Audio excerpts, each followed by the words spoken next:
I think we saw the beginnings of an American spring in Texas last week, and it's continuing today. Thousands of people at the Texas State House right at the moment. And it's been going on for some months now in North Carolina. One of the people who has been behind organizing the Moral Monday program is here to go. The Reverend William Barber II. He's the president of the North Carolina NAACP and a Disciple of Christ minister. And Reverend Dr. William J. Barber, welcome to our program, sir. Hello, Brother Hartman. How you doing? We're here at Christian Faith Baptist Church, and we've got a bunch of people here. I'm going to interview with you as we gather for this ninth Moral Monday. But since you broadcast all over the world, and I just want the people to hear the excitement in the room as we fight back against extremism. So give me 10 seconds and let the folks say hello. You got it.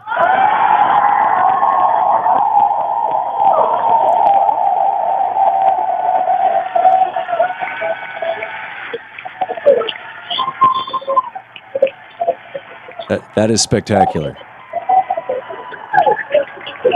So I guess you hear all those people, right? Yes, Dr. Barber, or Reverend Barber. By the way, the website for the NAACP of North Carolina is naacpnc.org. Tell us about Moral Mondays. How did this start, and what are you up to nowadays?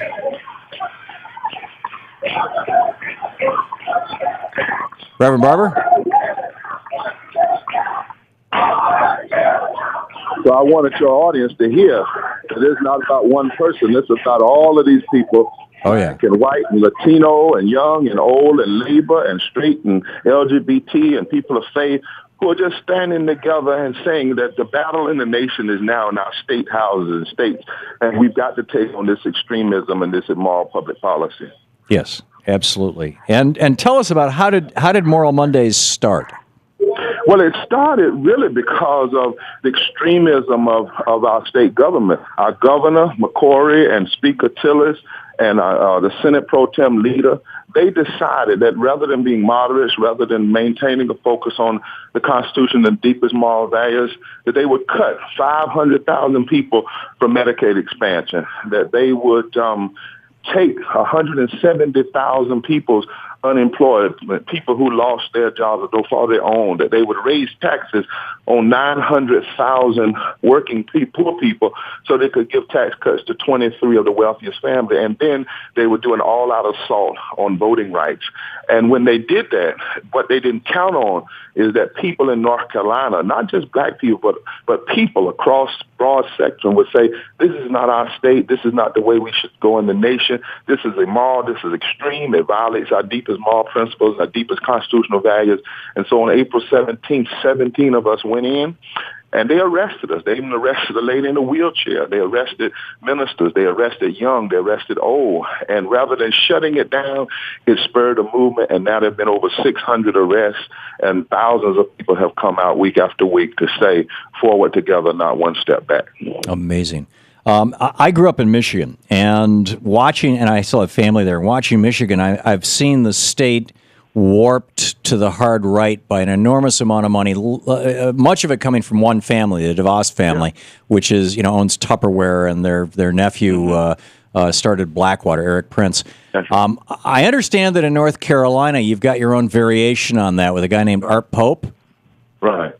Well, we do. And you know what is really happening, Tom? We're in the middle of a third Reconstruction in this country. And there are those who see it coming. They can't stop it. The change in the electorate is happening. 25% of the electorate now is black. 24% is Latino. You add that to progressive whites, you break open the solid South. So what they're trying to do is cheat through gerrymandering election and buying elections and buying politics. So we have Koch brother money coming in here from the Tea Party, but we also have a guy by the name of Art Pope who spent $40 million of his own dollars in the last 10 or 15 years, spent $1.5 million, I think, in the last election in 22 areas. And because of the racialized gerrymandering that they did with the district, even though Norfolk voted for progressives, they actually were able to win the supermajority. The problem with it is we're fighting in the courts. We're looking to win in a few weeks against this redistricting plan. And the other thing is the way we can beat them is the way that we did it in 2008. 2008. And that was with a broad, deep electorate with an agenda that's not rooted in personality, but is rooted in principles of morality, the Constitution, and caring for our neighbor and establishing justice. And so we're fighting back in that way. What I think they've overreached, because what has happened is you come to this movement, Tom, you will see blacks standing together with white workers. You'll see people of faith standing together with people who are struggling with faith. You'll see laborers. You'll even see business. And we've had businessmen get arrested. And so what is happening is forcing us to come together and see the common good through a singular eye, and how we're going to have to fight against this extremism, because it's bad for North Carolina, it's bad for people, and it's bad for the nation.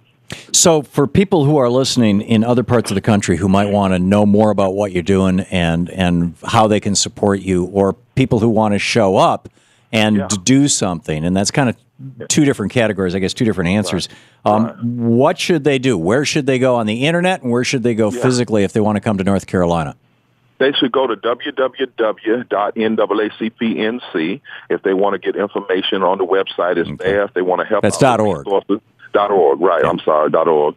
And they have PayPal there, and they can help out in that way. You know, they've said we were outside. We brought in outside educators. That's what the governor said when we started organizing. He pulled a line straight from George Wallace, because they've chosen to be the George Wallaces of the 21st century. But in fact, 99% of the people are right from here in North Carolina. But we also welcome people to come, because there are no boundaries when it comes to justice. You know, Dr. King said in the letter of Birmingham 50 years ago, injustice anywhere is a threat to justice everywhere. So you can come down.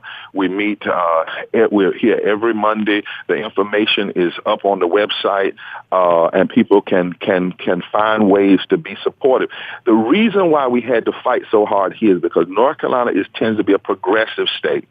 And the ultra-conservative right always test things here, because if they can make it work in North Carolina, they feel like the rest of the South is open.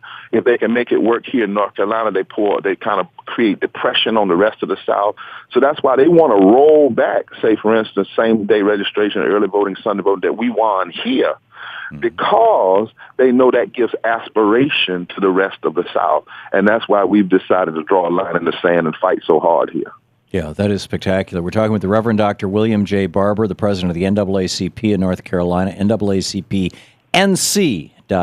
the website. And Dr. Barber, we have just a little less than a minute left. What do you have coming up in the next week? Well, today is the 9th wave. Next Monday will be the 10th wave. You know, today, 70,000 people lose their unemployment. Today, we move from paper to pain. Wow. The legislation has been on paper, but today it's pain. And this week, they plan to go after voting rights since the decision by the Supreme Court. They plan to roll out a major omnibus bill, but we're going to fight it in the street, in the courts, and in their political offices. This is a fight for the soul of the South, the soul of our nation, and whether or not we're going to break through that solid South and open up America to transformative change. We've been organizing actually here for 7 years. We have 150 organizations along with our 100 branches of the NAACP. We're not going anywhere, and we welcome you and your audiences to join us. Thank you, Tom. You're welcome. The Reverend Dr. William J. Barber, the NAACP of North Carolina. More on Monday. NAACPNC, as in North Carolina.org. Check it out. Thank you so much, Dr. Barber. God bless you. Reverend Barber. We will be right back.